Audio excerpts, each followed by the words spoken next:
Hello friends, this is Riddhi from EduPlanet. Today I am going to discuss the topic Legislative Procedure of the Parliament.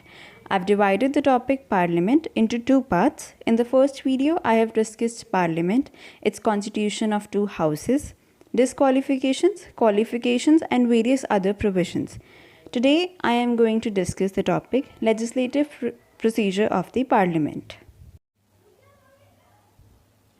Legislative procedure means the procedure which is followed for making laws. Legislative procedure का मतलब है जो procedure laws को बनाने के लिए follow किया जाता है उसे लेजिस्लेटिव प्रोसीजर कहते हैं. इस प्रोसीजर को प्रपोजल्स के थ्रू लेजिस्लेशन के लिए इंट्रोड्यूस किया जाता है बिल के फॉर्म में. इसके लिए कुछ स्टेजेस हैं. पहले बिल एक हाउस में इंट्रोड्यूस किया जाएगा, तो जब बिल उस हाउस से पास होगा तो वो बिल दूसरे हाउस में ट्रांसमिट किया जाएगा. जब बिल दोनों हाउसेस से पास हो जाएगा तो वो प्रेसिडेंट के पास जाएगा उनके असेंट के लिए. और जब बिल दोनों हाउसेस के थ्रू पास हो गया और प्रेसिडेंट ने जब असेंट दे दी तो वो लेजिस्लेटिव प्रोसीजर कंप्लीट हो जाएगा. और ये लेजिस्लेटिव प्रोसीजर 4 बिल्स के थ्रू डिस्कस किया जाता है. First is ordinary bill, second is money bill, third is financial bill, and the fourth is bill involving expenditure from Consolidated Fund of India. First, I'll discuss ordinary bill. Article 107 discuss the ordinary bill. Ordinary bill is that bill which is neither a money bill, nor a financial bill, nor a bill involving expenditure from the Consolidated Fund. Ordinary bill एक ऐसा bill है जो ना ही money bill है, ना ही financial bill है, ना ही वो बिल है जिसमें कंसोलिडेटेड फंड के एक्सपेंडिचर को इन्वॉल्व किया जाता है.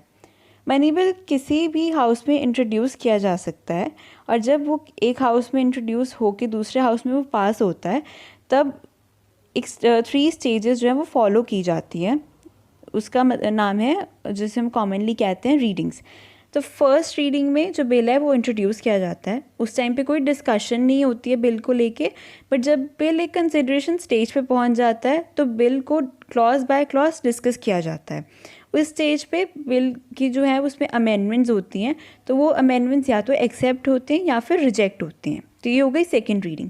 जब बिल थर्ड रीडिंग पे आता है तो एक जर्नल डिस्कशन जो ब्रीफ डिस्कशन दी जाती है बिल के ऊपर, और वो जब डिस्कशन होती है तो बिल पास किया जाता है. तो अगर ऑर्डिनरी बिल को लेके कोई भी डिसएग्रीमेंट होता है दोनों हाउसेस में तो ये बिल दोनों हाउसेस के थ्रू पास नहीं माना जाता. Next is money bill. Article 110 of the Indian Constitution discuss the money bill. Clause 1 of the Article 10 defines the bill which contains only provisions dealing with all or any of the following matters. Article 110 Clause 1 ही कहता है कि money bill वो bill है जो following matters के provisions के related deal करता है. First is tax. टैक्स को इम्पोज करना, अबॉलिश करना, रिमिशन या उसको ऑल्ट्रेशन करना या रेगुलेट करना. Next is borrowing of money. Borrowing of money के मैटर को लेके कुछ रेगुलेट करना या कोई लॉ है उसको लेके अमेंडमेंट करना, गवर्नमेंट ऑफ इंडिया को उसकी गारंटी देना. Then third is custody of consolidated fund and contingency fund. अब consolidated fund and contingency fund में से कोई भी विड्रॉल हुआ है मनी का या कोई पेमेंट हुई है या फिर कितनी मनी उससे अप्रोप्रिएट अमाउंट कंसोलिडेटेड फंड से लिया गया है या फिर मनी बिल की क्या रिसिप्ट क्या है उस टैक्स की, और भी बहुत सारे ऐसे मैटर्स हैं. There is a special procedure in respect of passing money bills. Article 109 explains that special procedure. Money bill जो है वो लोकसभा में ओरिजिनेट किया जाता है, वो राज्यसभा में ओरिजिनेट नहीं किया जाता. और मनी बिल को अगर लोकसभा में इंट्रोड्यूस करना है तो प्रेसिडेंट की प्रायर रिकमेंडेशन उसके लिए ज़रूरी है. तो जब मनी बिल लोकसभा में पास होता है तो स्पीकर के पास एक स्पेशल स्टेटस है कि वो जब लोकसभा से वो बिल पास होता है तो वो स्पीकर उस बिल को as a money bill declare करें. उसके बाद ही वो बिल राज्यसभा में पास होता है. और जब वो बिल राज्यसभा में पास होता है तो राज्यसभा मनी बिल को लेके कोई भी रिकमेंडेशन कर सकते हैं या वो किसी अमेंडमेंट या रिकमेंडेशन के बिना ही वो बिल पास कर सकते हैं. बट अगर राज्यसभा कोई अमेंडमेंट रिकमेंड करती है तो ये लोकसभा के ऊपर है कि उस रिकमेंडेशन को, उस अमेंडमेंट को एक्सेप्ट करते हैं या रिजेक्ट. अगर वो एक्सेप्ट करते हैं तो बिल दोनों हाउसेस में पास किया जाता है. अगर वो रिजेक्ट करते हैं तो भी बिल दोनों हाउसेस से पास किया जाता है, बिकॉज मनी बिल के केस पे लोकसभा का एक सुपीरियर पावर है, उनकी एक सुपीरियर अथॉरिटी है कि वो उनकी मर्ज़ी है कि वो उस अमेंडमेंट को एक्सेप्ट करते हैं या रिजेक्ट करते हैं। अगर राज्यसभा 14 डेज़ के अंदर मनी बिल को रिटर्न नहीं करते हैं तो भी वो बिल दोनों हाउसेस के थ्रू पास माना जाएगा। और मनी बिल के केस में कोई डेडलॉक अराइज नहीं होता, जैसे मैंने आपको बताया कि जो लोकसभा है वो as a superior authority play करता है मनी बिल के केस में। Then next is financial bill. Article 117 discuss the financial bill. Financial bill ordinary bill and money bill का मिक्सचर है। फाइनेंशियल बिल में मनी बिल के रिलेटेड जो भी प्रोविजंस हैं, जिस मैटर्स को वो डील करता है वो तो हैं ही, बट उसके साथ कुछ जनरल प्रोविजंस, जनरल लेजिस्लेशन की प्रोविजंस भी एडेड है। फाइनेंशियल बिल मनी बिल के काफ़ी सिमिलर है। जैसे ही मनी बिल लोकसभा में इंट्रोड्यूस किया जाता है वैसे ही फाइनेंशियल बिल भी जो है लोकसभा में इंट्रोड्यूस किया जाता है। और जैसे मनी बिल को लेके लोकसभा में अगर इंट्रोड्यूस करना है तो प्रेसिडेंट की प्रायर रिकमेंडेशंस रिक्वायर्ड होती हैं, वैसे ही फाइनेंशियल बिल में भी प्रेसिडेंट की प्रायर रिकमेंडेशंस जो है वो ज़रूरी हैं।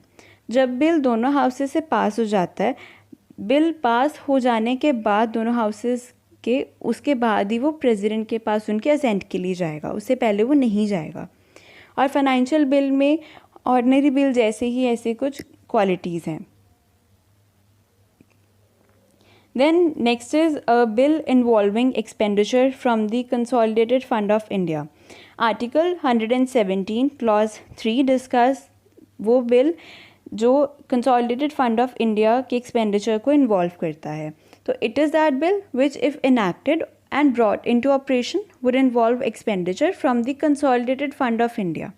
तो ये जो बिल है वो जो इनैक्ट या फिर ऑपरेशन में लाया गया है उस बिल को, तो उस बिल में कंसोलिडेटेड फंड ऑफ इंडिया के जो एक्सपेंडिचर है उसको लेके ही वो इन्वॉल्व किया जाएगा।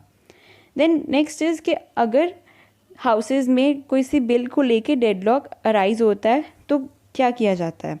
Article 108 of the Indian constitution discuss the deadlock in the houses of the parliament on a bill. Deadlock parliament में किस केस में अराइज होता है बिल को लेके। 3 केसेस हैं जिसको लेके डेडलॉक अराइज होता है। फर्स्ट है कि अगर बिल किसी हाउस में ओरिजिनेट हुआ है और वो बिल दूसरे हाउस में ट्रांसमिट होता है तो वो बिल उस हाउस से रिजेक्ट हो जाता है, तो वो एक डेडलॉक अराइज होता है। सपोज़ अगर लोकसभा में बिल इंट्रोड्यूस हुआ है और वो लोकसभा से पास होके वो राज्यसभा में गया, बट राज्यसभा उस बिल को रिजेक्ट कर देता है, तो वो बिल एक डेडलॉक अराइज क्रिएट करता है। फिर उसके बाद जो सेकंड केस है कि अगर किसी हाउस में वो बिल ओरिजिनेट हुआ है और पास होके वो दूसरे हाउस में ट्रांसमिट हुआ है, तो दूसरे हाउस ने कुछ अमेंडमेंट्स की हैं, रिकमेंड करी हैं उस बिल को लेके, बट फर्स्ट हाउस ने वो अमेंडमेंट्स या वो रिकमेंडेशंस को रिजेक्ट कर दिया, तो भी एक डेडलॉक अराइज हो गया।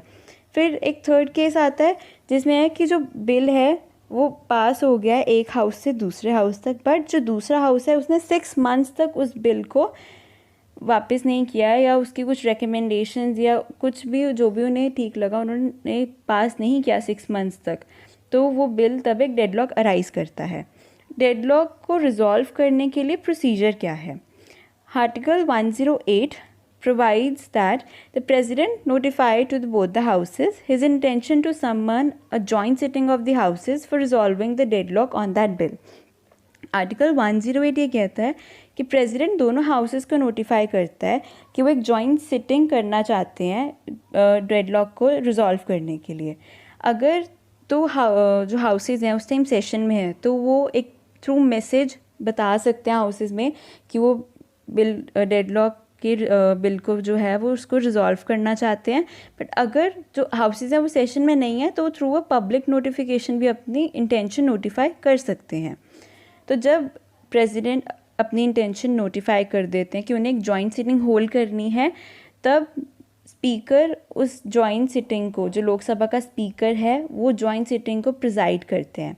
जब जॉइंट सिटिंग होती है तब वो bill majority of the total members of both the houses, जितने भी टोटल मेंबर्स दोनों हाउसेस के प्रेजेंट होते हैं उनके मेजॉरिटी से वो प्रेजेंट एंड वोटिंग के थ्रू वो जो बिल है पास किया जाता है। उस जॉइंट सिटिंग के टाइम पे जो भी अमेंडमेंट्स या कुछ रिकमेंडेशंस पास की जाती हैं तो उसी रिकमेंडेशंस को ध्यान में रखते हुए इस बिल को पास किया जाता है। Then the last is assent to bills. Article 111 tells when the bill has been passed by both the houses, it is given to the president for his assent. तो आर्टिकल 111 ये कहता है कि जब बिल दोनों हाउसेस से पास हो जाता है पार्लियामेंट में तो वो प्रेसिडेंट को उनके असेंट के लिए प्रेजेंट किया जाता है। तो प्रेसिडेंट या तो अपनी असेंट दे देगा बिल को या वो विदहोल्ड कर लेंगे अपनी असेंट को। अगर प्रेसिडेंट अपनी असेंट दे देते हैं तो वो जो बिल है वो एक्ट में कन्वर्ट हो जाता है, बट अगर वो अपनी असेंट को विदहोल्ड करते हैं तो बिल लैप्स कर जाता है। प्रेसिडेंट के पास एक और ऑप्शन है नॉन मनी बिल को लेके, वो नॉन मनी बिल को रिटर्न भी कर सकते हैं विद अ मैसेज कि उस बिल में कुछ रिकमेंडेशंस या कुछ अमेंडमेंट्स रिक्वायर्ड हैं। तो दोनों हाउसेस जब उस रिकमेंडेशंस को रिकन्सिडर करते हैं तो या तो वो उनकी मर्ज़ी कि या वो उन रिकमेंडेशंस को एक्सेप्ट कर ले या रिजेक्ट कर ले, बट जो भी अगर वो अपने बिल को दोबारा रिकन्सिडर करके विद और विदाउट अमेंडमेंट्स वो प्रेसिडेंट को प्रेजेंट करते हैं फॉर हिज असेंट, तो प्रेसिडेंट को उस बिल पे असेंट देना पड़ता है, वो विदहोल्ड नहीं कर सकते। इससे हमारा टॉपिक ये यहीं फिनिश होता है। आज हमने डिस्कस किया बिल्स लेजिस्लेटिव प्रोसीजर पार्लियामेंट का, उसमें किस बिल्स में ये लेजिस्लेटिव प्रोसीजर फॉलो होता है। 4 बिल्स में ये लेजिस्लेटिव प्रोसीजर फॉलो होता है। First is ordinary, money bill, financial bill and bill involving expenditure from the consolidated fund of India. फिर हमने पढ़ा डेडलॉक, अगर दोनों हाउसेस में डेडलॉक राइज हो जाता है तो उसे कैसे रिजॉल्व किया जाना चाहिए। If you have any doubt regarding the topic, do let us know in the comment section below. And also, don't forget to tap on the bell icon for more such videos. Thank you.